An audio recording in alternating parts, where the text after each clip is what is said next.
Do you remember back when cell phone battery life could get you through multiple days of use? No?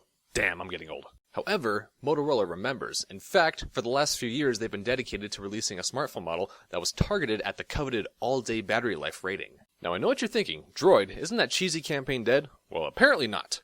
While I'm not quite embarrassed to tell questioning friends the name of this device, it's an improvement for the company that brought you the Droid Razr Max HD.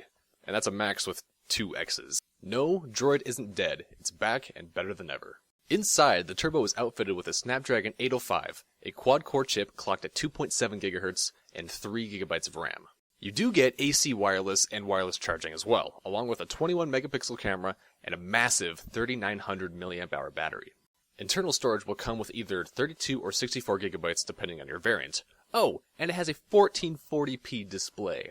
The Droid Turbo is your basic brick, the camera with dual flashes on the rear surrounded by a soft and grippy Kevlar. You can opt for the ballistic nylon version, though I didn't because every demo unit that I used had some matter of crumbs or hair stuck into the weave, and it was surprisingly slippery too. On the right side you'll find the power button and volume buttons, and this volume button is actually removable, and that's where your SIM card is going to go. On the bottom you'll see a micro USB port, and then your headphone jack is up on top. Looking towards the front, you'll see a gorgeous 5.2-inch 2560 by 1440 AMOLED screen, with a capacitive buttons on the bottom and speaker grill on top. The Turbo screen is great. You will not see a pixel on this. Your eyes will bleed before you find a pixel. I like the vivid colors of the AMOLED screen and the dark blacks. Outdoor visibility was just barely passable. If you have sunglasses on, you'll have to move them to see what you're doing. You see this grill along the top of the phone? I wouldn't blame you if you thought this entire thing was a speaker. Unfortunately, it's not. There are 2 little slits on the right and left side of this grill, and those are your 2 speakers, one for media and one for phone calls.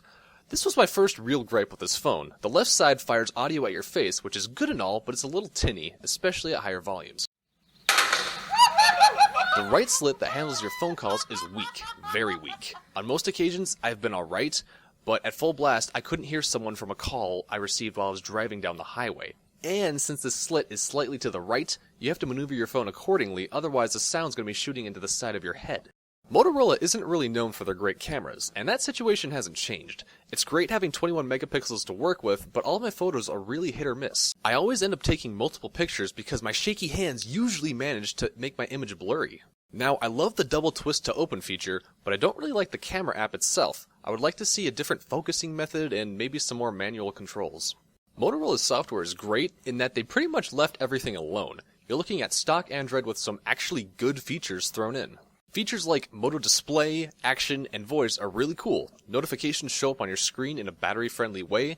You can check your notification or dismiss calls and alarms without even touching your phone.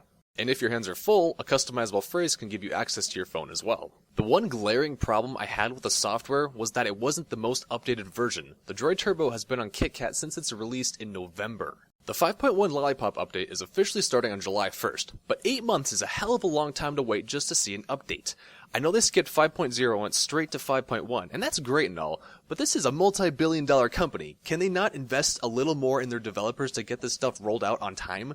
I could rant on this for like an hour, but at the end, at least we have Lollipop. Now, Android M, well, we'll have to wait and see how that turns out. I wanted to end this review on a high note, and what I think is the best feature of this phone is the battery life. The battery life on this phone is phenomenal. Even with the 2K display, I could not kill this thing in one day. In some of my more extreme days, I would see 5 hours of screen on time in the course of a 7 a.m. to midnight day, and I'd still have like 10% left. That's just insane. I used the Turbo for a 9-hour drive to Colorado recently, where I had navigation and Spotify going the entire time.